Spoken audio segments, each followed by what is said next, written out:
Assalamualaikum warahmatullahi wabarakatuh. Bertemu lagi dengan saya, Endi Suhendi, di pembelajaran PAI SD kelas 6. Pada kesempatan ini, saya akan menjelaskan materi jasa-jasa Khalifah Utsman bin Affan.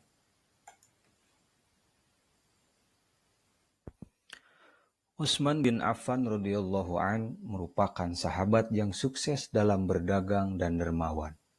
Kekayaan beliau dibelanjakan guna mendapatkan keriduan Allah Subhanahu wa Ta'ala. Nama lengkapnya adalah Utsman bin Affan bin Abi al-As bin Umayyah bin Abdi Syams bin Abdi Manaf radhiyallahu an. Pada masa jahiliyah, ia disebut dengan panggilan Abu Amr, dan ada juga yang memanggil dengan Abu Laila karena kelembutan dan keramahannya pada sesama. Namun, setelah masuk ajaran Islam, ia lebih sering dipanggil Abu Abdullah yang diambil dari nama putranya dari Ruqayyah binti Rasulullah Shallallahu Alaihi Wasallam. Julukan Utsman yang paling terkenal adalah Zunnurain, yang artinya pemilik dua cahaya, karena beliau menikah dengan dua putri Rasulullah Shallallahu Alaihi Wasallam, yakni Ruqayyah dan Ummu Kulsum. Utsman memegang kekhalifahan sepeninggal Khalifah Umar bin Khattab. Banyak sekali jasa Khalifah Utsman bin Affan yang pernah ditorehkannya dalam dunia Islam.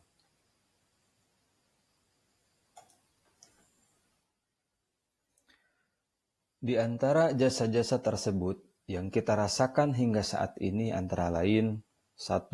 Menyempurnakan Masjid Nabawi di Madinah yang dibangun oleh Khalifah Umar bin Khattab.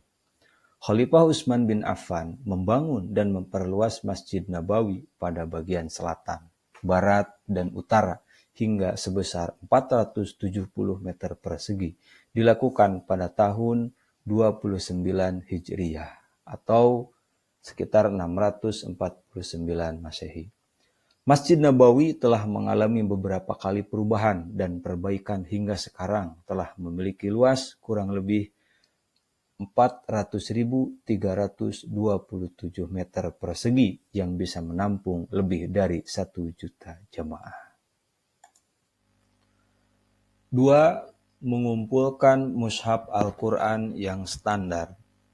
Amal terbesar yang selalu menjadi saksi bagi Utsman bin Affan hingga hari kiamat adalah upayanya mengumpulkan dan menyatukan Al-Quran dalam satu mushaf yang dikenal dengan nama Mushaf Utsmani.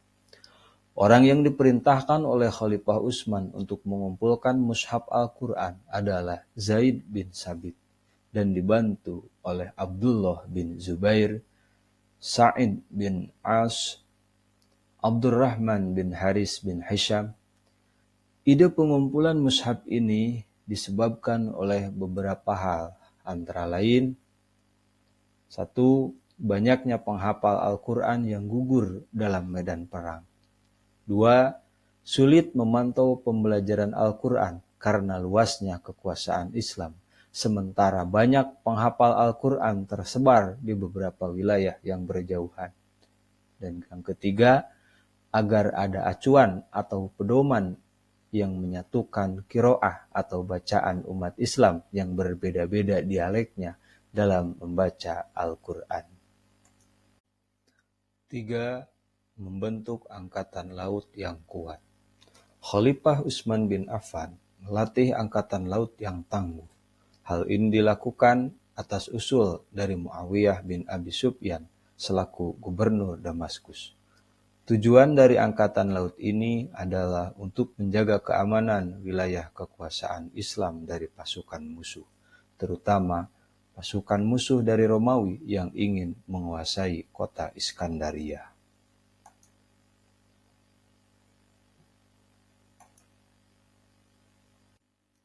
4. Memperluas wilayah kekuasaan Islam. Pada zaman kekhalifahan Utsman bin Affan, luas kekuasaan wilayah Islam semakin bertambah. Di antara wilayah kekuasaan tersebut, antara lain Armenia, Afrika, Azerbaijan, dan Kepulauan Siprus. Kaum muslimin yang berdakwah di Armenia dipimpin oleh Salman bin Rabi'ah, sedangkan ke Afrika atau Tunisia, Tripoli, sekarang Libya, dipimpin oleh Abdullah bin Sa'ad. Walid bin Uqbah memimpin dakwah ke wilayah Azerbaijan. Perluasan wilayah kekuasaan Islam di Kepulauan Siprus dipimpin oleh Muawiyah bin Abi Sufyan, yang kemudian merambah hingga ke Konstantinopel, Turki, serta negeri Balkan, yaitu Yugoslavia dan Polandia. Terima kasih telah mengikuti pembelajaran, semoga bermanfaat. Wassalamualaikum warahmatullahi wabarakatuh.